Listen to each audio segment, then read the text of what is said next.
Hello and welcome to Understanding Your Water, a project of RiverWise. My name is Rodney Austin. I'm a chemistry professor with an interest in water quality.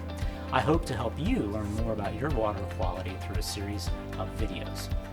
In the last segment, we looked at finding your public water supplier and helped you locate your water quality report.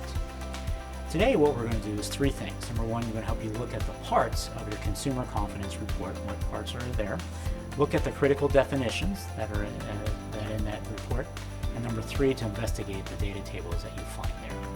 One thing to note is that the CCR, the Consumer Confidence Report, is for tap water, which is water treated and supplied to your house or your business. It does not cover the source water, which is the river, lake, well, where the water comes from. That's typically a different report. So just know that this is covering tap water that's delivered to your house. Now you've found the report, you want to dig into the details. First of all, most of the documents have an introductory statement or introductory page about their public water system and the source of the water. This document may also explain why their water system provides a report at all. In the introduction, you are typically informed about a couple of things: the provider's name and contact information, why they present the information, and the source of water, usually a river, lake, or a well. And sometimes you'll actually see in those reports when the monthly meetings of the supplier take place. So let's look into a couple of these. For this first report, we're going to look at the city of Billings, Montana. And notice that the report begins with the why this report is produced. The report is for finished or tap water, but the report also refers readers to the source water, which is the Yellowstone River. Notice the reference in this particular report to the Federal Safe Drinking Water Act, so it's indicating why this is being sent. Also, the Billings city folks, they want to make sure that renters get a copy of this, and so there's a notation to make sure that managers, apartment managers, are providing copies to their residents. And finally, you see there the contact information in case you have questions. If we look at the second one from the Beaver Falls Municipal Authority, it starts by informing the customers what the report is, then the source of the water is actually identified, and a place where you can find a report about the source of the water.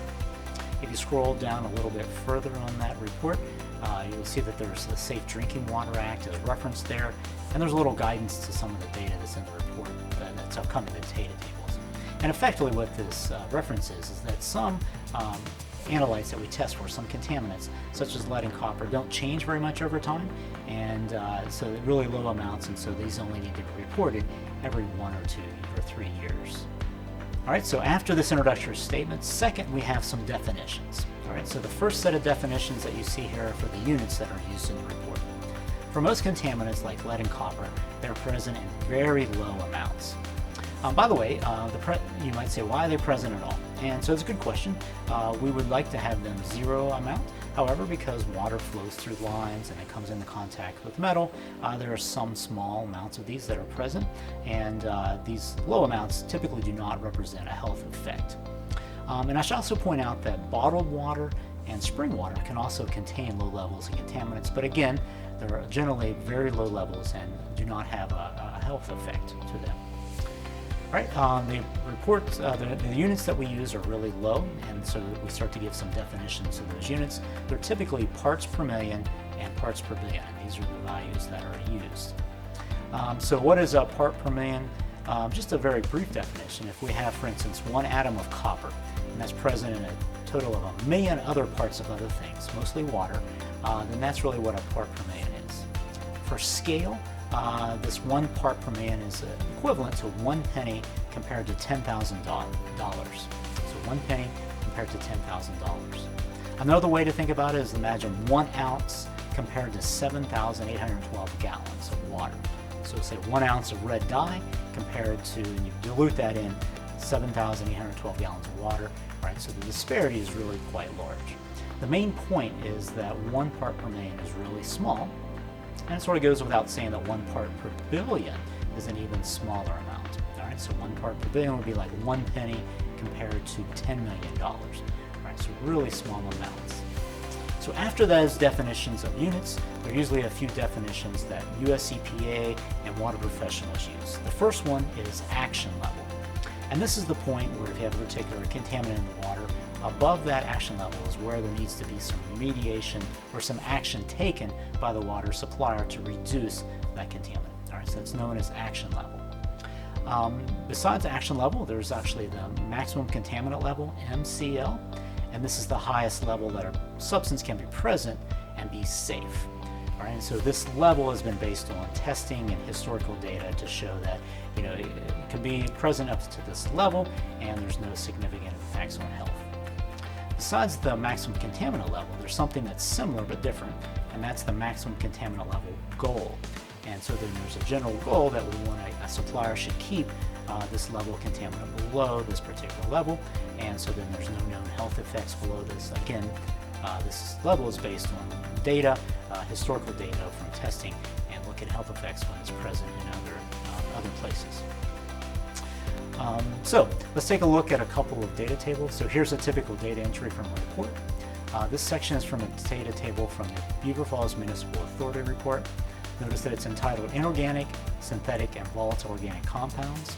We'll detail a little bit of what that means later in a later segment, but for now this section shows us the data for copper, lead, and nitrate. Notice parts per million are used for copper and nitrate, and parts per billion are used for lead. So sometimes different units will be used for different substances since they're present in different amounts. Notice the dates as indicated in the reduction, that for lead and copper the dates are provided from the year prior. And that's because some contaminants, they don't change very much over time, that they only need to be sampled every 2 or perhaps 3 years. Notice also in this table there's a violations common, and notice for lead, copper, and nitrate they do not test in any violations. Also, you'll notice there's a column for the levels and the ranges detected, and remember different units may be used. Notice by a couple of these there's a little B, and that just refers to a subpoint at the bottom of the table, and it really indicates a statistical value, which is sort of beyond what we're talking about, but it helps you understand those things.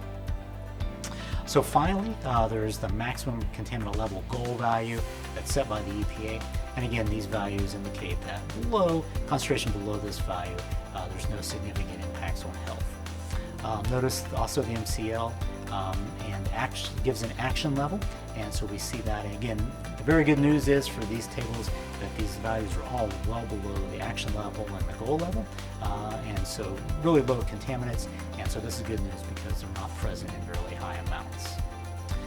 Lastly, you'll notice in the last column on the right that there's the source of the contamination that's given.